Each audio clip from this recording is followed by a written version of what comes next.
The Kenya is the first country in Africa to host that development forum. This shows Kenya is most advanced, or Kenya is the leader of the Africa. So this already the good benefits for Kenya itself. But at the same time, the people of Kenya got a lot of benefit from the TICAD process. For example, we are not just going on the project of the Dongo Kundu, the new port in Mombasa area. Also, we are planning to establish the SCZ in Mombasa also. Also here in Nairobi, you have seen already the many Gong Road and so forth. We are constructing a road, but not like that big infrastructure. Our eyes on the more poverty people or local places. We have already made about 10 to 20 small schools for local places. Many things have happened since then. Japan continues to be a leading source of overseas development assistance for Kenya. And cumulatively over time, even if you look even before TICAD, we're talking about 461 billion shillings. So it's quite a lot of support with programs like Mwea irrigation scheme, the roads you have seen on Ngong Road, some of the missing roads, Mombasa port, bridge, doing all that. They've been doing port improvement even lately.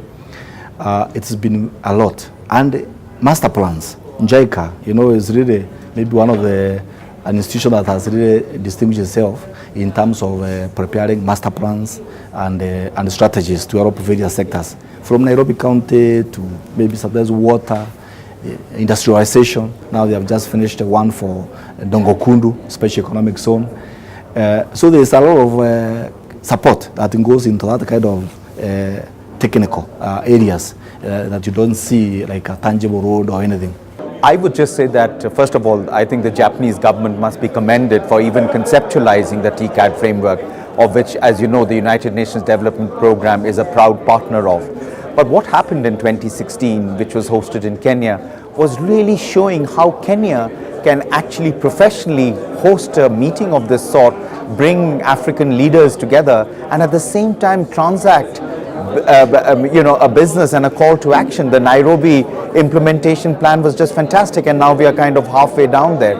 What TICAD will really do is unlock the kind of partnerships we need to see between the public sector and the private sector, unlock the human potential that exists in Africa, because future markets are needed. The Asian tigers are aging, Western Europe is aging. I think TICAD provides a fertile ground for the industrialization of Africa, and in particular Kenya. If we get it right here, it'll become a blueprint for the rest of Africa to emulate.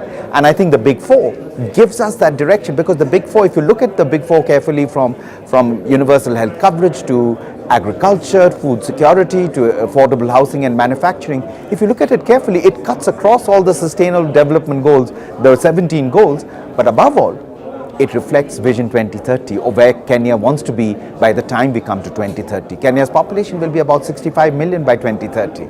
And I think it's a youthful population, a population which is well employed, a population which is diverse and looking at different forms of industry, from agriculture, benefiting from that $1 trillion which Africa will have in terms of agro-business.